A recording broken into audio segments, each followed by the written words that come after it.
Ubur-ubur ikan lele. Si Jamal PDKT hadir le. Ayo nonton si Jamal PDKT. Memang oke. Ayo do nonton cah.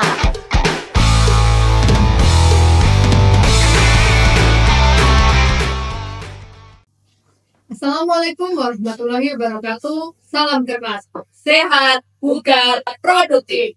Kembali lagi bersama si Jamal PDKT, siaran Jumat malam, podcast Dinas Kesehatan Blora. Untuk menemani Jumat malam kali ini, kami dari Puskesmas Ngawen akan membahas tentang inovasi Puskesmas Ngawen, yaitu Kak Arif Luster Yusuf, kader aktif penemu terduga tuberkulosis. Bersama saya Sri Widiastuti dan Rena Kartika Ningtyas Utami FSP Nas selaku PC Klaster 4 penanggulangan penyakit menular.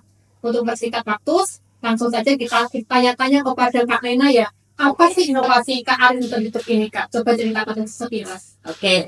Sesuai dengan namanya ya Kak Udi, Kak Arif Luster Yusuf, kader aktif penemu terduga tuberkulosis. Ini adalah kegiatan inovasi di Puskesmas Ngawen dalam penemuan terduga tuberkulosis atau terduga TB yang melibatkan keaktifan kader dalam penemuan tersebut gitu Kak Udi. Melibatkan keaktifan kader, intinya gitu. Bisa dikatakan berarti penjaringan terduga tuberkulosis gitu ya Kak ya? Betul sekali Kak. Nah, untuk idenya sendiri Kak, dapat dari mana Kak? Apa yang mendorong Kak Rena bisa menemukan ide ini? Oke, baik. Idenya ini muncul gini Kak. Dulu sebelum tahun 2021 ya Kak Widi, yaitu tepatnya di tahun 2020 sama awal 2021, kita itu pencapaian terduga TBC itu masih jauh sekali di bawah target yang telah ditentukan oleh Dinas Kesehatan Kabupaten Blora Kak Widi. Jadi kalau dulu targetnya terduga TBC itu sebanyak 434, itu kita dalam 1 tahun itu hanya menemukan 114 aja Kak Widi. Bayangkan dari target segitu banyak kita hanya menemukan 30%-nya saja gitu Kak Widi. Jadi kita mempunyai inisiatif Kak Widi. Kalau dulu kan kita hanya menunggu pasien yang datang ke puskesmas kita gitu ya, secara pasif ya kita. Kemudian kita cek dahatnya kayak gitu. Kalau sekarang kita mencoba melibatkan kader dari 17 desa yang kita punya, kita ambil kadernya untuk membantu kami dalam menemukan terduga TBC Kak Widi. Secara aktif para kader mencari di desa-desa, tujuannya agar capaian terduga TBC Puskesmas Ngawen itu bisa meningkat, mendongkrak targetnya. Jadi ya capaian yang terdongkrak, targetnya tercapai seperti itu Kak. Berarti sesuai namanya ya Kak ya, kader aktif, berarti melibatkan kader, sama dengan kader gitu ya. Betul sekali. Nah, untuk mulai inovasinya ini sejak kapan sih Kak muncul ini yang diterapkan kapan? Oh ya baik. Kita mulai menerapkan inovasi Kak Arif Luster Yusuf ini di akhir 2021 Kak Udi. Jadi di 2022 akhir itu kita sudah tercapai targetnya dari 434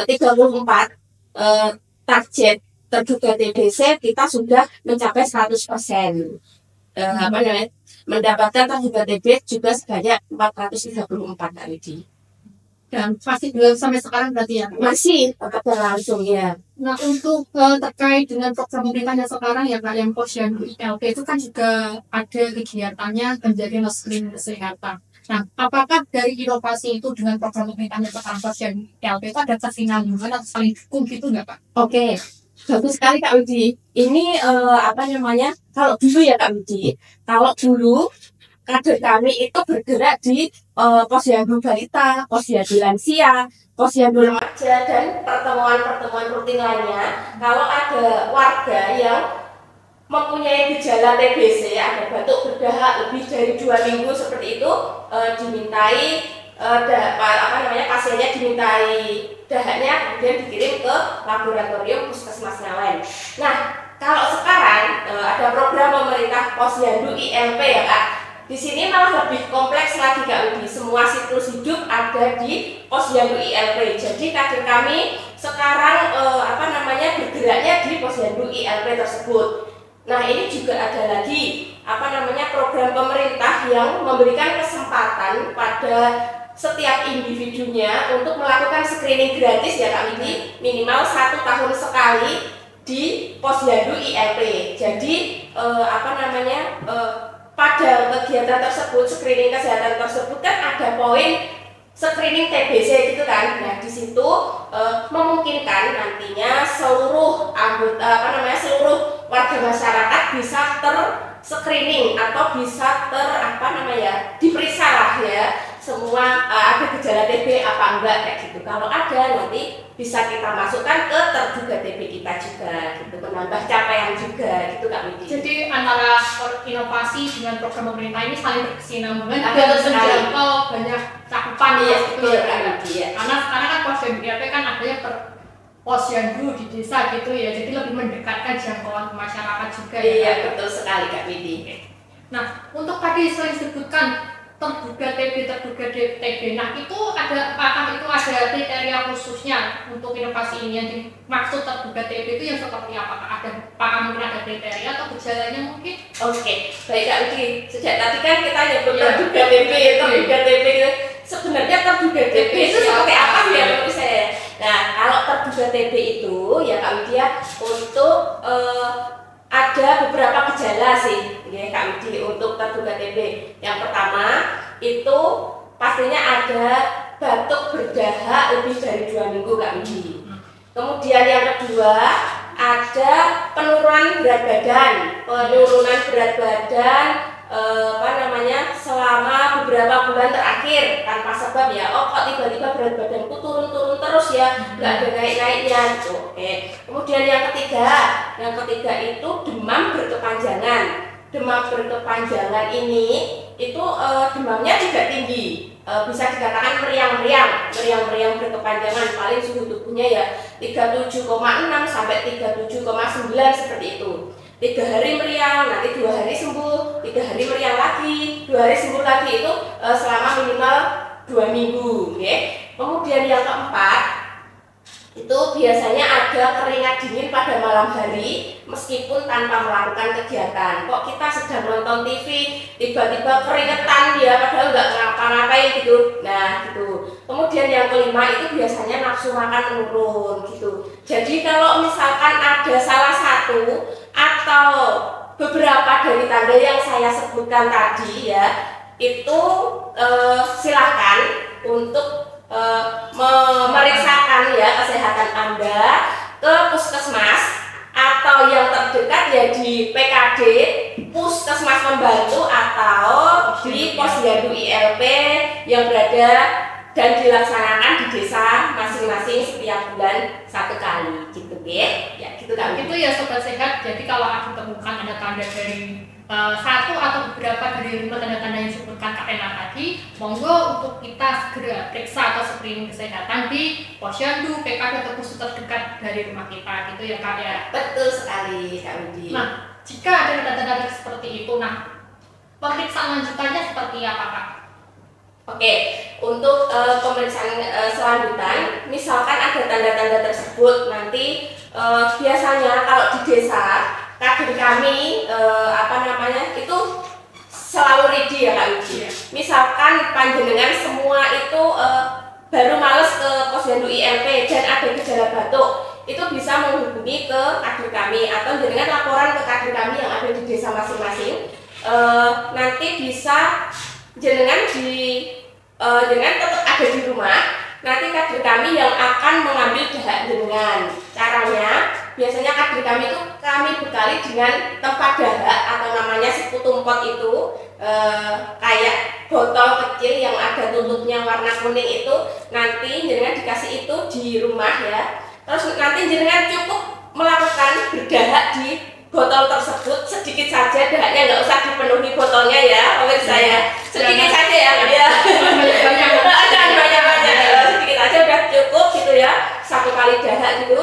Kemudian nanti botolnya ditutup lagi. Kemudian nanti kader kami akan mengambil lagi seputumpat atau tempat dahak yang sudah terisi dahak. Nah, nanti kader kami akan mengantarkan ke laboratorium Puskesmas Ngawen dengan jenengan hanya menyiapkan dahak dan fotokopi KTP 1 lembar, atau kalau anak-anak yang fotokopi KK 1 lembar gitu. Dengan dicantumkan nomor WA atau nomor handphone yang bisa dihubungi di lembar fotokopi KTP atau KK tersebut untuk keperluan kita menyampaikan hasilnya kepada panjenengan semua gitu. Untuk berdahaknya sendiri Kak, itu harus ada cara atau enggak Kak? Harus kapan? Harus mungkin auditor atau bagaimana? Oke. Untuk pemeriksaan dahaknya itu bisa diambil, ada juga Kak Widi, ada bisa dahak pagi dan dahak sewaktu-waktu. Jadi bangun pagi itu maksudnya pagi bangun tidur kita langsung berdahak gitu ya, minum air 1 gelas kemudian berdahak. Kemudian kalau dahak sewaktu-waktu itu bisa diambil sewaktu-waktu, baik pagi, siang, ataupun malam. Jadi ada 2 itu. Kemudian yang kedua ada dahak sewaktu dan sewaktu. Jadi mau diambil kapan aja, yang penting 2 dahak gitu, 2 tempat dahak ya, 2 pot dahak kayak gitu kan. Jadi caranya cukup mudah ya Mas, cepat saja. Jadi tidak perlu ada kekhawatiran harus diperiksanya nanti mungkin disuntik atau diapa, tapi cukup berdahak saja. Jadi bisa memang sobat-sobat sehat atau masyarakat di luar sana atau pemirsa podcast ini yang memiliki gejala monggo langsung menghubungi kadernya gitu guys. Karena pemeriksaannya juga cuma berdahak saja, nggak usah takut harus disuntik apa-apa gitu. Nah setelah dilakukan tahap berdahak tadi ya Kak, nah pemeriksaannya itu langsung dibawa ke laboratorium. Nah bagaimana dengan hasilnya, kalau negatif ataupun positif? Oke, baik Kak Widi.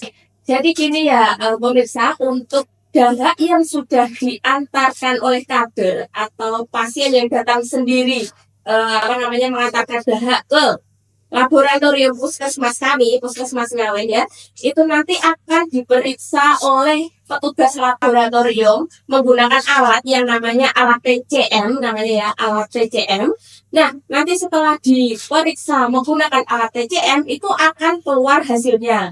Dan hasilnya ini ada 2 kemungkinan Kak Uji. Kemungkinan yang pertama itu hasilnya positif ya, kemungkinan kedua hasilnya negatif.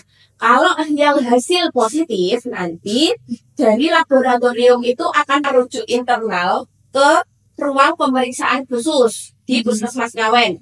Ruang pemeriksaan khusus itu adalah ruangan pelayanan yang ada di Puskesmas Ngawen yang melayani tentang pasien penyakit menular termasuk pasien tuberkulosis gitu ya. Untuk yang pasien positif yang dirujuk di ruang pemeriksaan khusus itu nanti akan kami berikan edukasi atau berikan pengetahuan tentang tuberkulosis itu apa. Yang tadi sebelum kita berikan pengetahuan, kita sampaikan hasilnya dulu Kak Widi. Hasil pemeriksaan bahannya seperti ini, ada bakterinya, jadi dengan ini tadi diagnosanya namanya tuberkulosis ya. Terus nanti kita beri pengetahuan tentang tuberkulosis itu apa, gejalanya seperti apa, untuk perawatan di rumahnya seperti apa, kondisi lingkungan rumah yang baik untuk penderita tuberkulosis itu seperti apa, seperti itu Kak.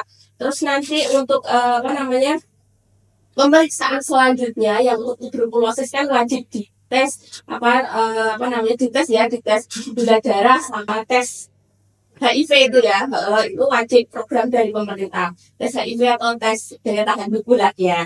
Oke, seperti itu Kak. Terus nanti kemudian yang hasil kedua yang kemungkinan hasilnya negatif tadi, kita tetap melakukan tindak lanjut untuk konsul terhadap dokter puskesmas.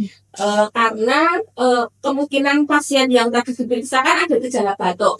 Nah, kemudian gejala batuk itu tidak hanya dipunyai oleh penyakit TB Kak. Jadi kayak penyakit jantung, ginjal atau yang lain itu kan ada gejala batuknya juga. Jadi yang hasilnya negatif, kemungkinan tentang tuberkulosis kita rujuk ke dokter, nanti akan dilakukan pemeriksaan penunjang yang lain, baik itu ronsen atau rekam jantung dan sebagainya, pemeriksaan ureokreatinin, menawa itu penyebab batuknya itu karena jantung atau ginjal gitu Kak.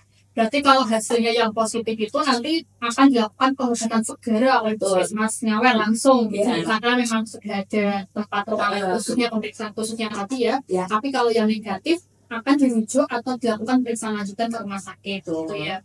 Nah, untuk yang positif tadi ya Kak, untuk pengobatannya bagaimana Kak? Apakah ada kemungkinan untuk TBC itu sembuh total gitu Kak? Oh, siap. Iya Kak Widi, untuk yang positif kita akan kan ada ini ya Kak. Untuk yang positif dan sensitif obat terhadap pengobatan itu biasanya kita obati selama 6 bulan Kak Widi. Dan kalau nanti ada 2 tahap sih pengobatannya itu, tahap awal dan tahap lanjutan. Tahap awal itu ada 2 bulan tahap awal dan 4 bulan tahap lanjutan. Nanti kita lakukan evaluasi di bulan kedua pengobatan ya. Di akhir tahap awal itu kita lakukan evaluasi, dicek dahak lagi, namanya BTA. Pemeriksaannya tidak menggunakan alat TCM lagi, tapi menggunakan BTA-nya ya, menggunakan mikroskop biasa gitu nih. Kalau misalkan hasil dari pemeriksaan dahak di akhir bulan kedua itu sudah negatif, berarti nanti obatnya dilanjut lagi sampai nanti evaluasi bulan kelima. Akhir bulan kelima kita cek dahak lagi. Kalau hasilnya sudah negatif, berarti bagus. Nanti kita teruskan lagi sampai pengobatan akhir bulan ke-6 atau akhir pengobatan. Di akhir pengobatan atau akhir bulan ke-6 kita lakukan cek dahak lagi yang terakhir. Kalau hasil cek dahak BTA yang terakhir sudah negatif, berarti sudah dinyatakan sembuh. Dan TBC itu bisa disembuhkan Kak Widi. Nah. Jangan khawatir. Nah, ini ada TBC itu bisa disembuhkan. Jadi jangan takut kalau misal memang aman foto didiagnosa TBC, karena memang kalau bisa diobati lebih segera itu malah baik gitu ya Kak ya. Iya betul. Dan satu lagi Kak Widi, obat TBC itu gratis, tidak membayar ya pemirsa ya. Gratis, program dari pemerintah juga ada program. Jadi benar-benar memang ini kegiatan ini memang benar-benar didukung dari semua pihak gitu ya teman-teman semua. Jadi tidak perlu memikirkan biaya dan sebagainya, karena memang ini adalah program gratis dari pemerintah. Dan kalau ditemukan lebih cepat itu akan membantu meningkatkan kualitas hidup pasien. Iya, tentu ya sekali. Nah, untuk selanjutnya Kak, apa manfaat dari inovasi ini? Manfaat yang benar-benar dirasakan sebelum dan setelah adanya inovasi ini apa Kak? Oke, baik Kak. Untuk manfaat ya, sebelum saya mau menyampaikan perbedaan sebelum ada inovasi dan setelah ada inovasi kearifan hidup. Nah, sebelum ada inovasi, dulu kita yang pertama itu kita bekerja sendiri ya, petugas kesehatan bekerja sendiri, baik perawat atau bidan, dan menunggu secara pasif di puskesmas untuk mendapatkan terduga TB atau terduga tuberkulosis. Kalau sekarang itu kita tidak bekerja sendiri Kak Widya. Kita dibantu oleh kader, 34 kader yang berasal dari 17 desa dari wilayah UPTD Puskesmas Ngawen. Oke. Kemudian manfaat yang kedua, kalau dulu ya sebelum ada inovasi, kita capaian penemuan terduga TBC kan kurang, masih jauh di bawah target. Dari target 434,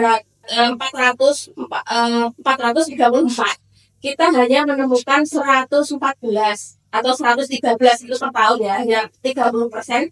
Kalau sekarang mulai tahun 2022 sampai tahun 2024, capaian penemuan terduga TBC Puskesmas Ngawen itu sudah memenuhi target Kak Budi.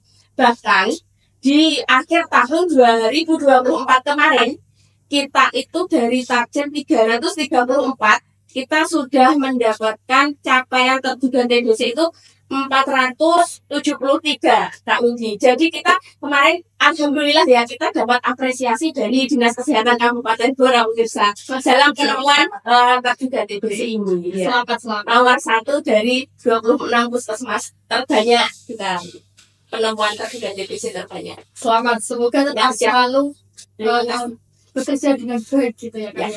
Lanjutkan inovasinya. Ya, terima kasih. Untuk selanjutnya Kak, apakah mungkin karena ini sudah berhasil diterapkan di Puskes Ngawen kan Kak, mungkin ada puskesmas lain yang juga ingin menerapkan. Apakah ada tips dan trik mungkin dari kegiatan ini, mungkin ada hambatan atau kendalanya untuk dibagikan kepada ke semuanya? Oke, baik. Jadi gini, untuk kita kendala yang kita alami pada kegiatan inovasi kearifan YouTube itu dulu ya, pas awal-awal itu masalahnya di komunikasi kader dalam menyampaikan kalau mau minta dahak ke warga yang batuk itu dia agak belum bisa luas dalam menyampaikan ke warga. Jadi belum ada trust antara warga dengan kader. Nah, itu kami mempunyai solusi terhadap hal tersebut dengan mengumpulkan kader 34 kader TD yang kita punya itu di akhir tahun, setiap tahun kita kumpulkan ya, 1 tahun sekali kita bekali tentang ilmu tentang komunikasi dengan kader, ilmu komunikasi kader dengan masyarakat. Jadi nanti di sana ada sharing juga Kak Widi. Kan kita punya kader yang komunikasi atau soft skill yang bagus terhadap masyarakat, ada juga yang tidak kan. Jadi di situ nanti sharing bagaimana caranya. Aku kemarin komunikasinya seperti ini, dan itu diserap oleh kader yang tidak pandai dengan berkomunikasi, nanti akhirnya jadi pandai berkomunikasi semua. Tapi ada juga yang misalkan ya susah banget gitu warga masyarakat untuk memberikan dan memberikan dahaknya ya kepada kami. Itu biasanya kalau kader sudah merasa sangat kesulitan, biasanya kader menghubungi kami sebagai petugas kesehatan.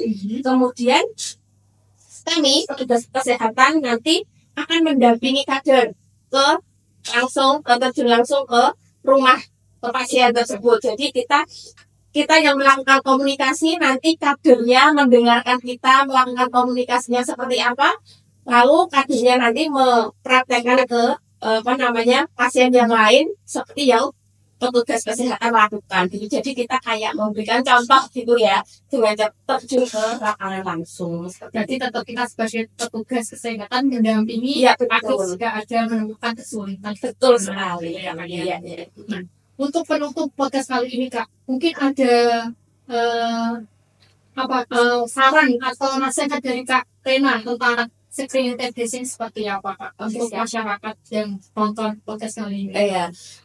Untuk para pemirsa ya yang menonton podcast ini, silahkan tidak usah khawatir tidak usah khawatir tentang kalau di screening itu merasa sakit atau nanti aku mau diapakan, kemudian aku nanti sakit apa kok pengobatannya lama sekali selama 6 bulan. Tidak usah mengkhawatirkan tentang itu.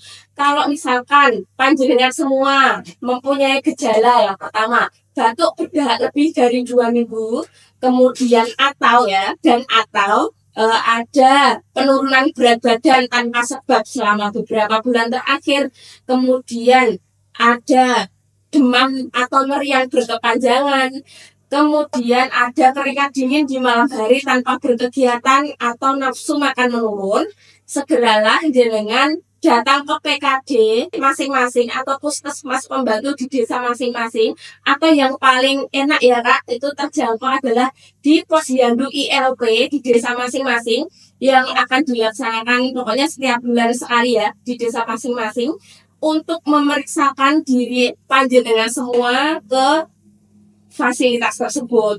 Jadi jangan takut, utarakan saja keluhan panjenengan. Bu, aku batuk seperti ini. Nanti kader kami, petugas kami yang ada di Posyandu ILP akan akan membimbing ya, akan mengawal panjenengan, mengarahkan panjenengan untuk segera diperiksa dan menemukan masalah kesehatan panjenengan untuk segera nanti akan dilakukan tata laksana atau pengobatan agar jenengan bisa sehat kembali seperti itu. Jadi jangan khawatir, jangan takut. Ya gitu. Jadi bisa disimpulkan kepada sobat-sobat semuanya bahwa perlu kita sadar untuk melakukan screening atau penjaringan kesehatan itu ya, terutama dengan memanfaatkan pelayanan atau program yang sudah diberikan pemerintah seperti posyandu ILP, PKB ataupun Pustu ILP di desa masing-masing gitu ya. Karena memang screening kesehatan itu penting apalagi dilakukan sejak dini. Ya, karena bila ada ditemukan masalah nanti bisa dilakukan pengobatan atau perawatan segera seperti itu ya Kak ya. Betul kan, Bi? Terima kasih Karena atas waktunya Sama. berbagi cerita dan berbagi bahasan tentang inovasi ini ya Kak ya. Semoga kita selalu diberikan kesehatan semua. Amin. Dan untuk menutup podcast kali ini kita ada sedikit pantun. Setiap hari makan buah. Makan buahnya bersama teman. Penyakit itu bisa dicegah asal disiplin menjaga kesehatan. Salam germas, sehat, bugar, produktif. Tos TBC. Temukan TBC, obati sampai sembuh. Sampai jumpa.